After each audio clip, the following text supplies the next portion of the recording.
اهلا وسهلا بيكم في كوره تتش. معاكم مصطفى احمد لتحليل ماتش الاهلي ومودرن سبورت. يلا بينا نبدا الحلقه.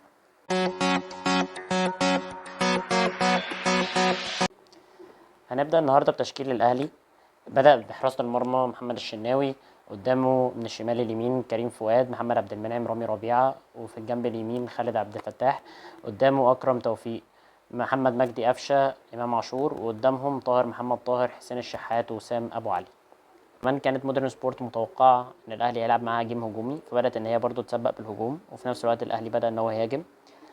مودرن سبورت بدأت بهجمة على الاهلي، تمام، كانت هجمة خطيرة بس الحمد لله يعني ما جاتش جون. وبعد كده بدأ الاهلي برضو ان هو يعمل ماتش هجومي عليهم، وبدأت الهجمات تكون من كلا الفرقتين في اول الماتش، لحد ما بيجي جون بيتلغي لكابتن محمد مجدي قفشه بسبب فاول عمله اسامه ابو علي مع لعيب الدفاع بتاع مودرن سبورت. بس هنا يعني في اللمحه اللي انا عايز اتكلم عليها ان كابتن محمد مجدي قفشه من اللعيبه القليله قوي اللي الفينش بتاعها رائع جدا من بره خط ال 18 او على حدود خط ال 18، وبيعرف يشوط الكره بتدخل جون. وده انا ملاحظه لان اغلب لعيبه الاهلي الفينش بتاعها بره خط 18. يعني انا ما شفتش كوره حتى جوه نطاق الجون من بره خط 18 للعيبه الاهلي باستثناء كابتن محمد مجدي قفشه.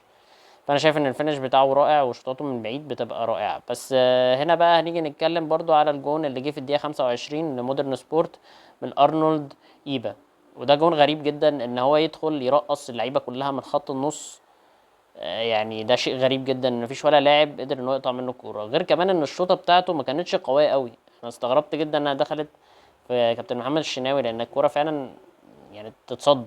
طبعا بعد الهدف الاول بدا الاهلي انه يضغط على مودرن سبورت، وطبعا مودرن سبورت برضو بدا يتراجع شويه دفاعيا عشان يقفل الدفاع.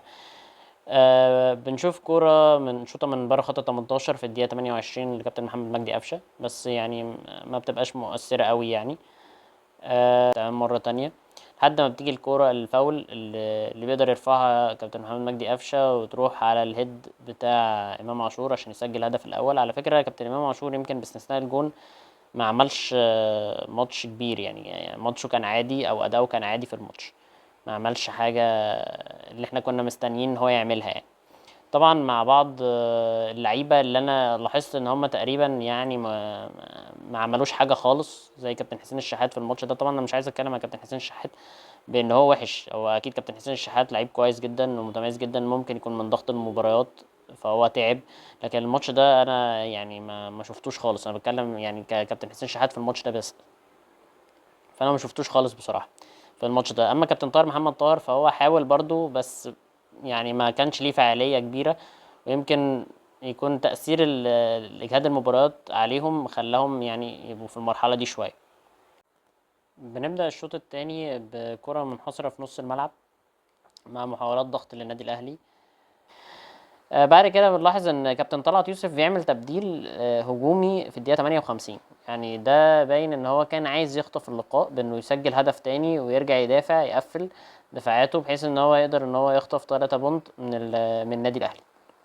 بس بنلاحظ بعد كده تبديل بعده على طول بدقيقتين بنزول رضا سليم وبيرسي تاو مكان طاهر محمد طاهر وحسين الشحات، اللي انا شايفه تبديل منطقي جدا لان انا تقريبا ما شفتش لا طاهر محمد طاهر ولا كابتن حسين الشحات.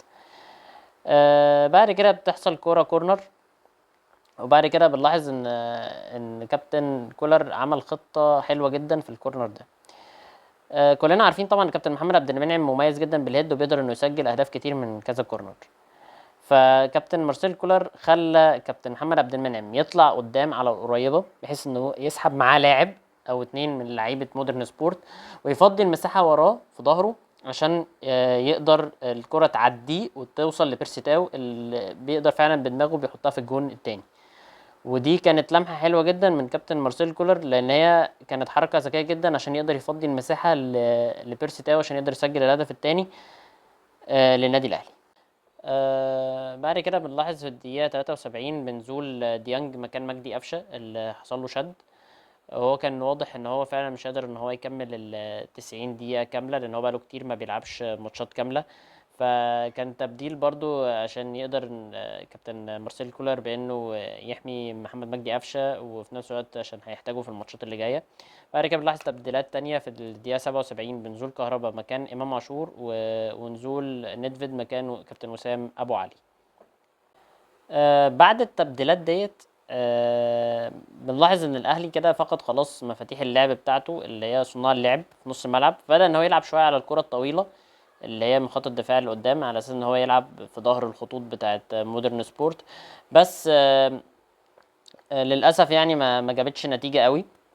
وبعد كده بدأنا نلاحظ ان لما الاهلي بقى بيطلع من تحت لفوق بقى بيحتاج لعيب يسند عليه، فبقى اليو ديانج هو اللي بيعمل العمليه ديت، ان هو بيسند لعيبه بتسند عليه بحيث ان هو يقدر انه يطلع بالكوره من تحت لفوق. وفي نفس الوقت كان كريم نيدفيد بيحاول ياخد الاستحواذ في منطقه نص الملعب في اوقات، وقدر فعلا ان هو يعمل فاولين بان هو بيحاول ان هو ياخد الاستحواذ للاهلي في نص الملعب. هنلاحظ برضو ان الكور اللي كنا بنعتمد عليها يا اما كور من ورا لقدام ارضيه، يا اما الكوره بتاعت اليو ديانج اللي هو بيسندوا عليه اللعيبه عشان يطلع بالكوره ويحاول انه يصنع فرصه قدام للفرقه. اما الترقصات بتاعت كل من الجناحين سواء بيرسي تاو او رضا سليم اللي عمل ماتش رائع بصراحه. وبكده نبقى احنا خلصنا تحليلنا للماتش. على فكره برضو انا ليا صفحه على اليوتيوب باسم كوراتيتش، اتمنى برضو ان انتوا تشرفوني على اليوتيوب وتعملوا سبسكرايب. اتمنى الحلقه تعجبكم. شكرا جدا ليكم، كان معاكم مصطفى احمد من كوراتيتش. طبعا بعد ما احنا خلصنا تحليل الماتش حابب اتكلم على كابتن مارسيل كولر بان هو عمل جيم فني محترم جدا جدا جدا، وانه بدأ بتشكيله مثاليه بس اللعيبه هي اللي ما كانتش في مستواها. انا شايفه ان هو عمل جيم كويس جدا وعمل مطلوب منه. وبعد تحليل طبعا الشوط الثاني انا قيمت اللعيبه من وجهة نظري، واتمنى برضو تفيدوني برأيكم وتقولوا لي مين افضل لاعب من وجهة نظركم كان في الماتش. هوريكم دلوقتي التقييمات.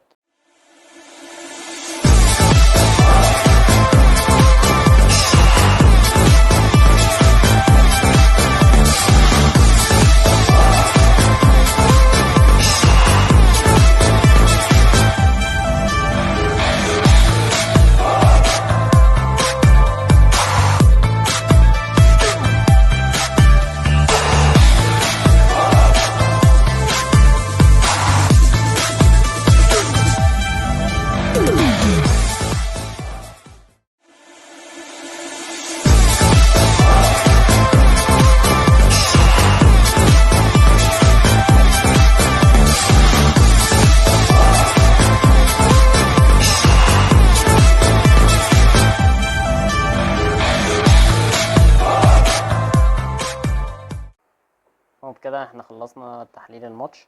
اتمنى تحليلي يعجبكم، واتمنى تعملوا سبسكرايب ولايك. ويا ريت برضو تقولوا لي لو في اي كومنت عندكم بخصوص تطوير القناة او حتى ادائي في التحليل. شكرا جدا ليكم.